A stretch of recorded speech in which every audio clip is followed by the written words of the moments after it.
It's something different. Something seems different. Yeah, it's probably fine. So yeah, hey guys, I'm back. And clearly, after my recent dental-related trauma, I'm not 100% cool with pointing my actual face at a camera yet. But I am at this point extremely behind on getting content out, so my goal is to get at least 6 videos out for you guys over the next couple weeks. Maybe more if I can swing it. Like, I got a season of Hilda I need to talk about. I got a Patreon-sponsored review that I've still been putting off way, way longer than I'm comfortable with. I do those, by the way, if you guys want to go, check that out. But probably most pressingly right now, considering what I've been talking about on the channel recently, or at least fairly recently at this point, I have 2 reviews of Percy Jackson that I have not gotten out yet. And I think, honestly, these 2 episodes kind of highlight basically all of my thoughts about the show. So to start to remedy that, we're talking about episode 7 today. This is, We Find Out the Truth, sort of. Another episode title is taken basically verbatim from one of the chapter titles in the book. And overall, I feel like my opinions on this episode are the most mixed of any episode of this show so far. Despite the fact that overall, I did come out of this episode enjoying it. It's so weird to say that. Because I like the show. I like this show. I think this is a great show. But it does have some problems. And this episode really highlights them in a lot of very conspicuous ways. First off, this episode opens on a version of a scene that I honestly didn't expect to get. It's one of my favorite scenes from the book, where, while running from some mortal street thugs, for lack of a better term, who were trying to mug him or something, I'm not really sure. I think it's a goofy scene, so I gloss over it when I reread the book. The kids realize that because they have celestial bronze weapons, they are just not equipped at all to deal with threats from mortals, and so they retreat into a waterbed shop. And it turns out that Krusty is Procrustes, a character from the mythology, who stretches people out, killing them, and they have him be like totally OCD about people's heights. You have to be exactly the right height for one of his waterbeds, or he has to either chop the top and bottom of you off or stretch you until you fit. And it's super creepy how casual he is about it. And in that scene, Annabeth and Grover both get caught in his traps, and they're being stretched, and they can't do anything, and Percy's the only one free, and he manages to actually use his wits to outsmart Procrustes and defeat him. And it's the first time Percy really gets a chance to show off how intelligent he is without any input from the other characters. It really goes a long way towards showing just how clever he can be. Not just like smart, because obviously he's smart, even though he doesn't know as much of the mythology in the book anyway as Annabeth does. He still knows a decent amount of it. So he is clearly smart. The fandom doesn't remember that sometimes. It's actually really annoying. But this scene shows how clever he is, and I like that a lot. But it's okay, especially the way they handled the version of the underworld stuff that we got in this episode, that we didn't see that. Because Percy gets to prove later how clever he is by putting some stuff together. So, honestly, we should not have gotten any version of this scene. And yet we do.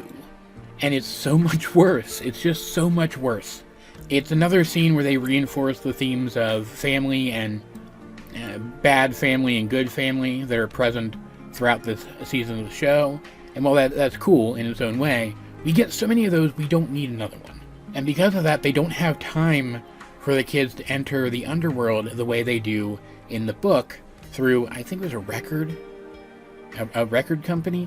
I literally just reread it recently and I don't remember.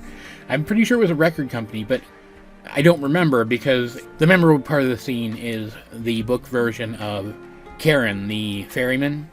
He's all modernized. He has a thing for fancy suits. He has like a real style and presence to him rather than the version that we get in a lot of media where he's just like a Grim Reaper piloting a boat.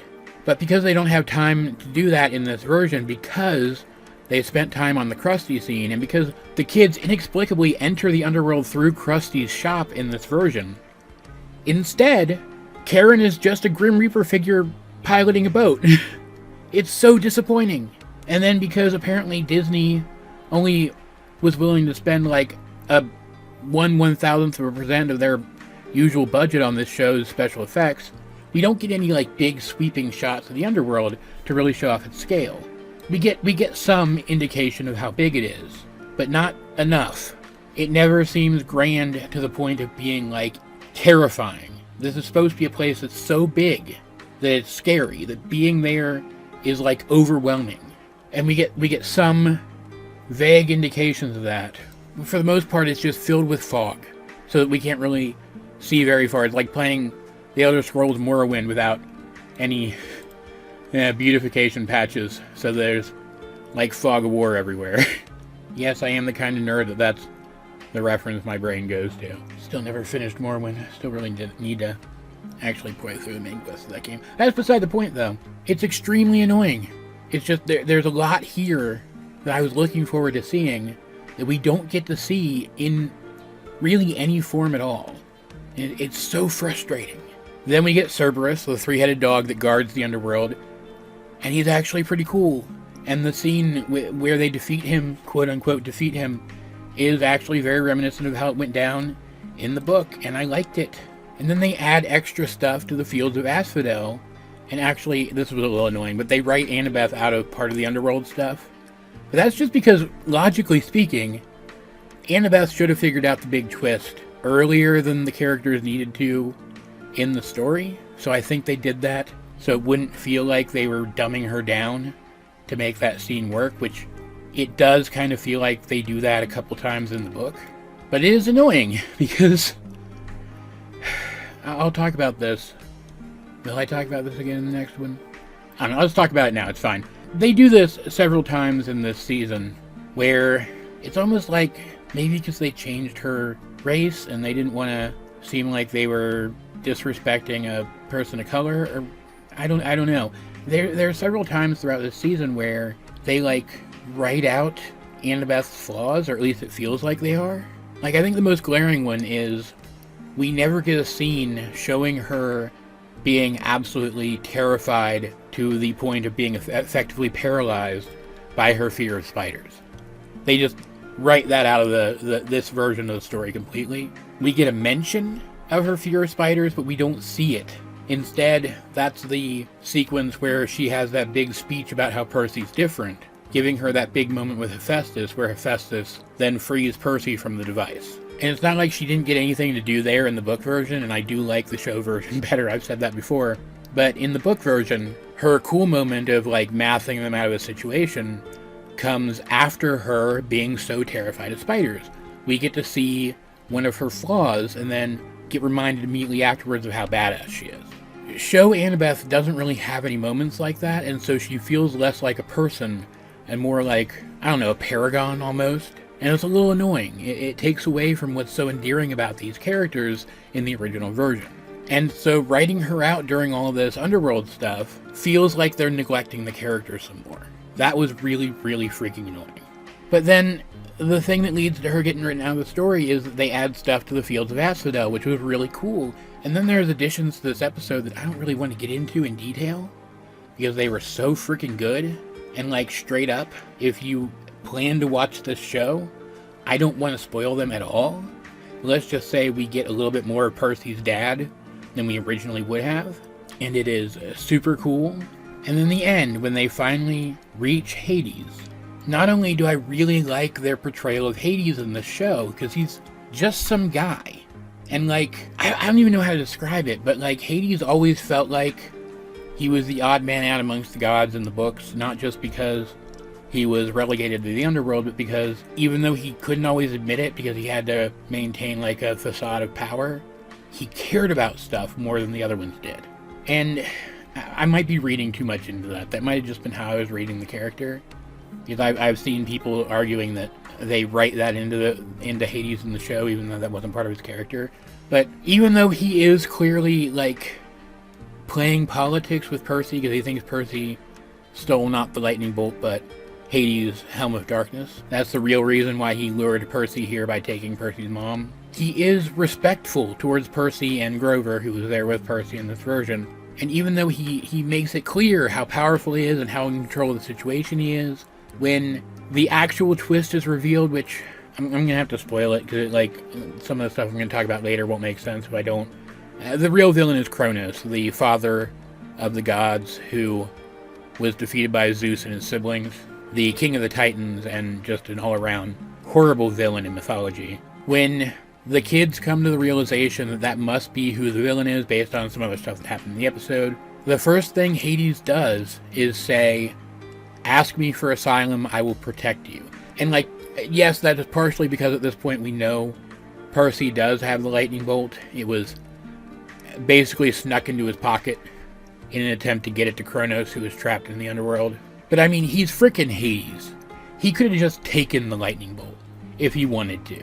And yet he offers them asylum. All three of them, that being Percy, Percy's mom, and Grover. And he straight up only wanted the lightning bolt because he could wield it against Kronos. Not because he hungers for power in the same way that so many of the other gods do. It's just such a fantastic scene. And then the following scene where Percy uses the pearls to escape, but says to Hades, "I will take your original deal, I'll get your Helm of Darkness back in exchange for my mom," declaring once again that he's going to do the right thing, and he's going to do it in his own way, which is just such a consistent part of his character that I love so much. Coming out of the sea, onto the beach, not in like Los Angeles in this version, but back in Montauk, on an even more important beach to the character. Yeah, that's where he goes with his mom, the place where she met his dad, and finds Ares there, the person who conspired with Kronos to try to get the bolt to Kronos so he could use its power to rise from Tartarus. It's perfect. It's such a perfect collection of moments that they have committed to film here. It leaves this episode off on a really strong final impression, to the point that you almost forget some of the weird unevenness that came at the start. That's what I mean when I say that there's stuff in these last couple episodes that just perfectly encapsulate all of my thoughts on the entire series. Because when this episode is a little subpar, it can be kind of annoying. But it's never so bad that I hate it, and it always manages to leave a better impression immediately afterwards. It hardly takes them any time to bring it around. Like, I have some criticisms of this season of television overall, and I'm going to talk about that in the next review, which will be out in the next couple of days at some point. I'm not sure when exactly. But overall, and there's a bit of a spoiler, I apologize. This is in and of itself a bit of a spoiler. Overall, this show leaves a positive impression, I think. It could be better, they could have done things better, and I hope they do listen to some of the less bitchy, more valid criticism that people have given them of this season and shore some stuff up for the next one. Because it has been confirmed now that we're getting a second season at the very least. But overall, I think this is a fantastic show, and I think this episode does a good job, almost entirely in and of itself, of showing us why. And I want to just go right into talking about the last episode. Should I make this a double review? Let's just make this a double review. And talk about the last episode now, too. God, this is so unprofessional. No one's ever accused me of being unprofessional, though, or if they did, they were very wrong. So yeah, let's talk about the final episode. The Prophecy Comes True, I think is what it's called. I think that's like the title of this final episode and the final chapter of the book, if I'm not mistaken. Interestingly, even though a lot happens in this one, there's not a lot to talk about. We get a flashback of Percy training with Luke some point off screen during the early sections of the story. And Luke is talking to him about why gods need heroes, since the gods are bound to some cosmic rules that heroes are not. We'd actually gotten a hint of that back when we first met Dionysus, and he tried to use Percy to get around his restriction on drinking alcohol. And it was a cool reminder of that, because not only does it build into something that's revealed later on in the episode, when Percy comes to the realization that that means that the gods should be scared of them. If the heroes can break rules that the gods can't, that means that they're as dangerous as the gods in their own way. But we also see them dueling in like a proper one-on-one duel with terms, which leads to Percy declaring a proper one-on-one duel with terms against Ares. First one to draw blood wins, and if Percy wins, Ares has to give him the Helm of Darkness, because Percy has worked out that Ares has it. The hope being that if Percy can win the helm back, he can then give it back to Hades, and at that point Hades will return Percy's mom. And I love this. Percy just kind of trusts that Hades will do the right thing. He puts faith in Hades, and in the end, I will spoil this right now, Hades does do the right thing and return Sally. We even get an extra scene after all is said and done, where, oh god, what's her name? Like her mythological name, Mrs. Dodds, the Fury. I can't remember her name, like her real name. She even seemed kind of proud of Percy. Like, she was only really treating him like crap this whole time because she expected him to be the typical kind of hero, but he proved to be something different, and I thought that was super cool. That was something you could kind of read into the character until another interaction later where they kind of disprove that. It's really annoying. I think I'm remembering the order of events correctly anyway. I need to reread some of the later books now. But they actually showed it here, and I thought that was super cute. And Percy does get to show off how absurdly powerful he is by calling on the power of the ocean to get one up on Ares and then draw a bit of blood. Drawing first blood and winning the duel. At which point Ares declares that Percy has made an enemy for life, which will come back and bite Percy later. It is a really iconic scene. This scene versus Ares is super iconic, and they did it so much justice here. I'm really happy with the way it came out. It's a little annoying that it's clearly all shot on a green screen, and like they hardly even try to make it not obvious, but it's still really good.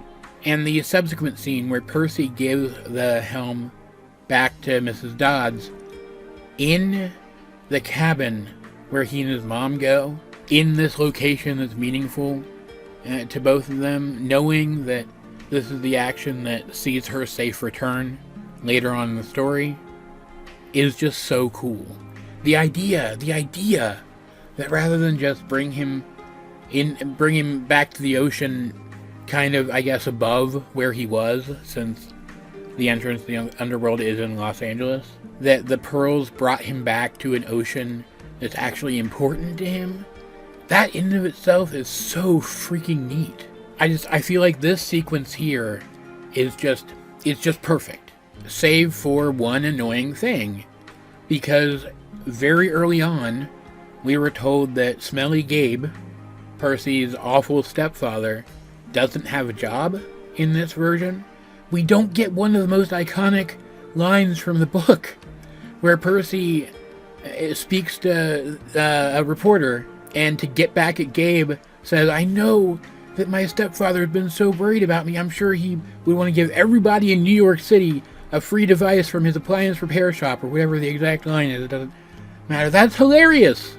And it shows Percy's impertinence again. But they can't use it in this version because they already established that Gabe doesn't have a business in this version. He's just a douchebag who's living off Sally. Like he was in the other version too, but at the very least, he did technically have a job. But I cannot stress enough that that is a minor annoyance. There's barely time to even register that it didn't happen, because then we go to Olympus, and not only does it look fantastic, like if they were skimping out on big budget background stuff earlier in the show, it was because they were saving the budget for this. It looks great. And here we get something that I thought maybe they were going to do. I thought maybe they were leading up to it, or something similar. But I'm like, I don't know. I don't know if they'd really go there. If they'd really, I don't want to use the term redeem, but like, if they'd really glow up Poseidon's character that much this early on. Obviously they're going with a slightly different take on the character than the books did, and I didn't know that they'd really go so far. I'm super glad that they did, because it was really cool. In this version, because Percy missed the deadline, he didn't return the lightning bolt in time to actually stop the war from starting properly. Even though he does return the bolt to Zeus, Zeus refuses to call off the war, instead rewarding Percy with letting him leave alive, which is just a very douchebag Zeus kind of thing to do, frankly. And he basically says, like, he's been looking for an excuse to war anyway, and now that it started, it won't end until it ends in victory. And Percy is a little brat to him, because that's Percy's entire character, really. And he goes to strike Percy down, and Zeus gets all Zeus about that. So Poseidon shows up and surrenders to his brother. I'm sorry, this is a super spoiler, but frankly, you can't talk about the changes that they made here and how I think fantastic they are, frankly, without talking about this. Poseidon, one of the Olympian gods, who even in the mythology were too proud of themselves to ever admit that they were wrong, shows up and says, hey, I am willingly losing a fight to you, my brother who I'm always competing with. Please don't hurt my son. It is absolutely one of the best changes I think I've ever seen them make for the sake of an adaptation, especially an adaptation that's leaning way harder than the original did into the themes of good and bad parenting. Because we'd gotten an indication earlier in one of those scenes that I said I didn't want to spoil, that does reassure us that Poseidon was present as much as he possibly could be given his circumstances, which goes a long way towards making his character seem more palatable than he might have in the book. And they do that specifically by, in this medium, being allowed to actually break away from Percy's perspective, which is a thing that just didn't happen in the book. The book is very much from Percy's perspective. We don't get anything else, which just proves that they know how to use this different medium with its different rules effectively. This does mean, though, that we don't get the Council of Gods, which means we don't get, like, preview appearances of all the other Olympians, which does kind of bum me out, but it means they don't have to pay A-list actors to come in and play all of the other Olympians for just one scene. It also means they can wait to see what worked about this season and what didn't before they cast anybody else, which, sadly, that's something they're going to have to do for Zeus as well, because, sadly, Lance Reddick, who plays Zeus in the first season, brilliantly, I might add, has since passed away, so they are going to have to recast the character.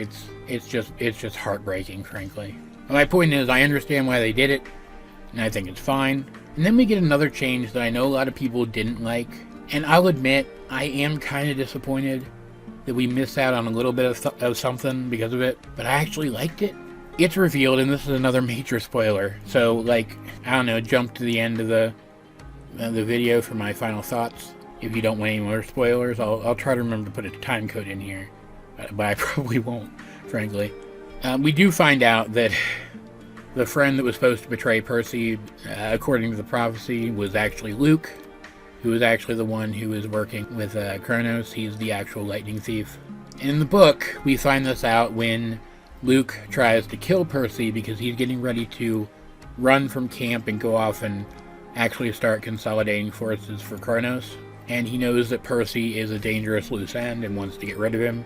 In the show version, though, he takes Percy off on his own and tries to take him from camp along with him to recruit Percy because of how powerful he is and because Percy does understand the ways in which the gods suck. But because they are family and because Percy has already seen a lot of the good in them, in the limited ways that he has, and because you just kind of get a really strong vibe from this version of the story that there are forces at play in Olympus that want things to be different. And because Kronos is just worse than the gods anyway, Percy doesn't want to go with him. Understandably. And when Annabeth finds out that he has attacked Percy and tried to take Percy away, she doesn't want to go with him either. Understandably.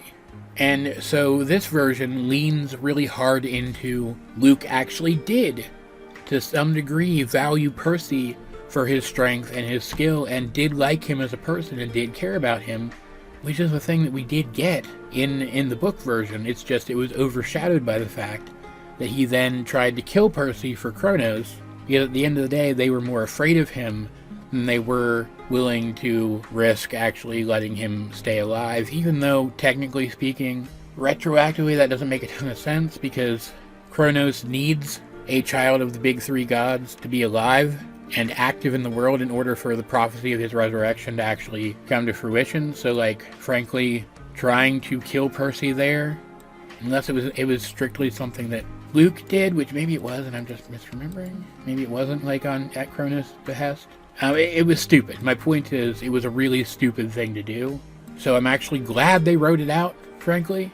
And in a version of the story where the focus is so much more on the characters' relationships, we therefore get a scene where the focus is on this relationship and how much of a betrayal this is, and yet they still take time to, like, draw attention to the fact that Luke is not entirely wrong. The gods do suck. And, like, yes, they are a metaphor for a dysfunctional family, and, like, you should try to help your family members be better before you just abandon them if you are in the position to be able to do that.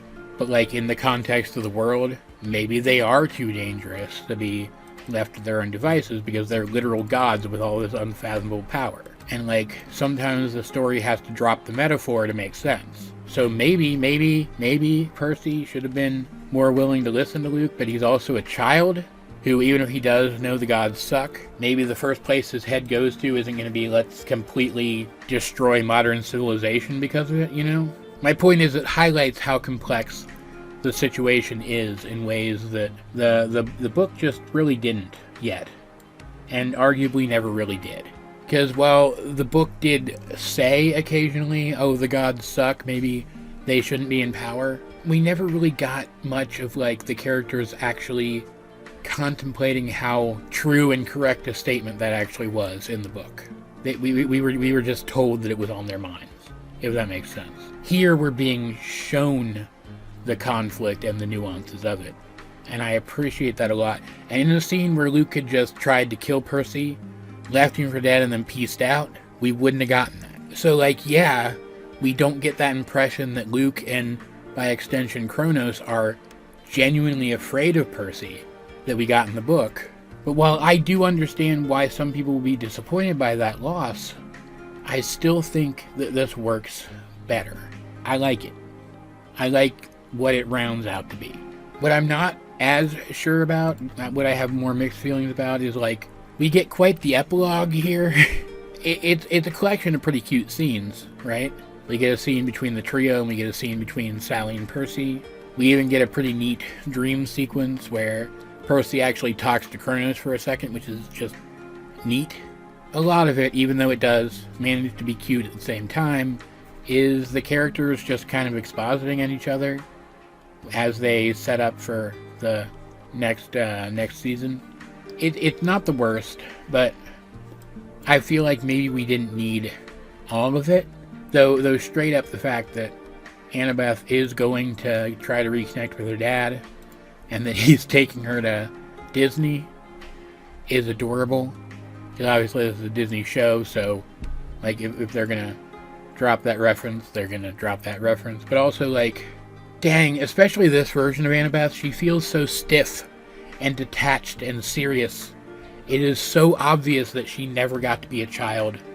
And so, like, say what you want about Disney, there is that connection, that association between Disney, the Disney parks, and, like, childhood wonderment or whatever, right? So hearing that she gets to go and experience that finally be a kid, and they even call out the fact that she just needs to be a kid. She grew up too fast. She was made to grow up too fast. It wasn't fair, and she should get to be a kid now. I really like that. I really appreciate that, and I really hope that means that we're going to get a slightly more book-accurate Annabeth for the next season. We're going to get an Annabeth who isn't quite so stoic and serious all the time. Because I said I was going to talk about some of the things that I didn't like about this season overall, some of the overarching criticisms that I have, and that's one of them. It's too serious.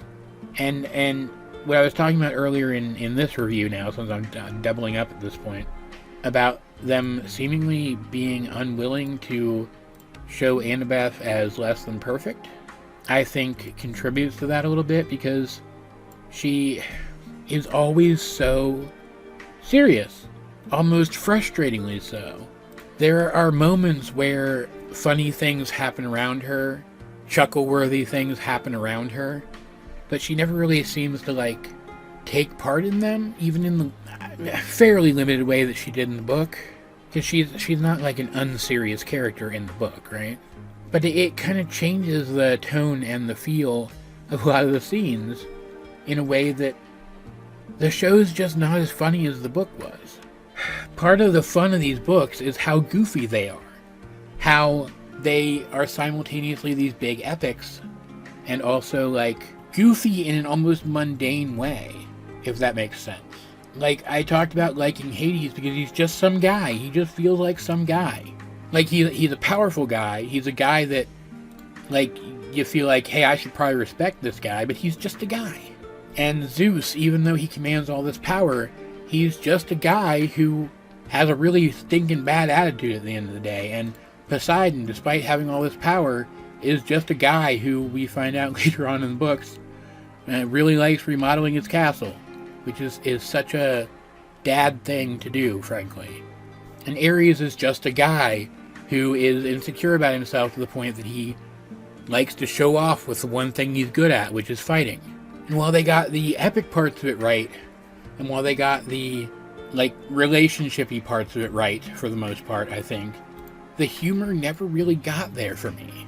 To the point that some scenes, they have a different veneer, a different vibe than the book's version did, in such a way that it almost feels like a different story at times. I still think this is a fantastic season of television.